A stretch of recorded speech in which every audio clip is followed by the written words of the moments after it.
আদি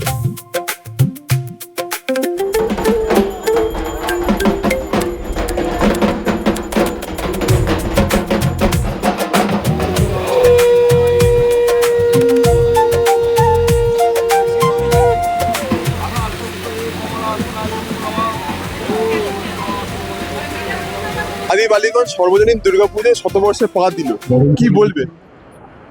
দেখুন, এই শতবর্ষটা যারা বয়ে এনেছেন, প্রথম তো তাদেরকে শ্রদ্ধা অভিনন্দন জানাবো।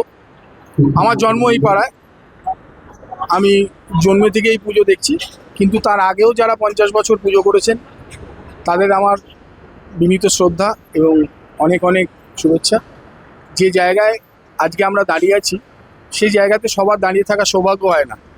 আজকে আমরা এখানে দাঁড়িয়ে আছি 100 বছরে। 100 বছরটা যারা পায় তারা আমি মনে করি আমরা সৌভাগ্যবান যে আমরা 100 বছরের একটা দুর্গাপুজো নিজেদের পাড়াতে পেয়েছি। তো সেই জন্যে আমাদের এই যে ঘরোয়া একটা পুজো পাড়াকে নিয়ে, পাড়াকেন্দ্রিক, যেখানে কোনো রাজনৈতিক রং নেই, এখানে ব্যানারে বা কোথাও বা কোনো পদে কোনো রাজনৈতিক নেতা বা নেত্রী আগেও ছিল না, আজও নেই।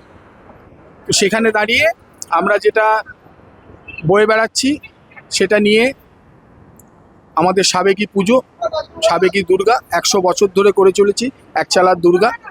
সেই দুর্গাটাকে রেখে আমাদের বাদবাকি কাজ। তো প্রথমেই বলি, আমাদের এইবারে যে থিম পুজো হচ্ছে, আমাদের থিম হচ্ছে ভিত।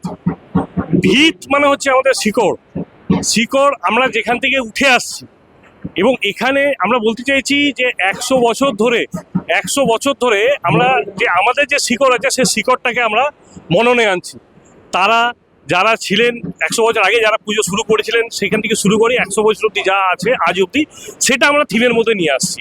এইটা আমাদের পুজো। আজকে আমাদের মধ্যে মাননীয় এমপি রাহুল সিনহা স্যার উনি ছিলেন, এমএলএ যারা ছিলেন তারা ছিলেন, প্রত্যেকে পাড়ার প্রত্যেকে ইনভলভ ছিলেন।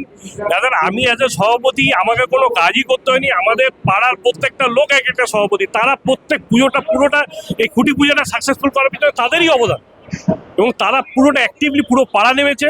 এটাতেই আমরা খুশি যে পাড়া পুরোটা একটা এই খুঁটি পুজোর মাধ্যমে আমরা পাড়ার সবাই একসাথে একসুতো হয়ে আমরা বাঁধতে পেরেছি। 100 বছরে পা দিয়েছে মানে স্বাভাবিকভাবেই একটা বড় লম্বা যুগ চলে গেছে, আর সেই পুজো আবার এক নতুন যুগে যাওয়ার চেষ্টা করছে।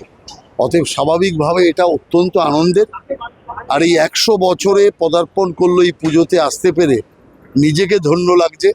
যে এই যে খুঁটি আজকে পুঁতেছে, এই খুঁটি শুধু এই পুজো কমিটির ভিতকে মজবুত করবে না, সারা দেশকে মজবুত করবে, সারা রাজ্যকে মজবুত করবে, এবং সনাতন হিন্দু সংস্কৃতিকে মজবুত করবে বলে আমার বিশ্বাস। এই পুজোতে আমি যখন এসেছি আজ থেকে 20 বছর আগে, তখন আমি মনে হয় মোহনবাগানে খেলি। এই প্রথম এসেছিলাম এখানে, এবং 20 বছর পরে আজকে আবার এলাম।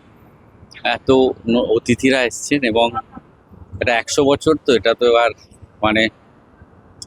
আদি বালিগঞ্জের 100 বছর। এটা বড় পুজো, অনেক বনিদি এলাকায়, পুরানো এলাকায় এই পুজো।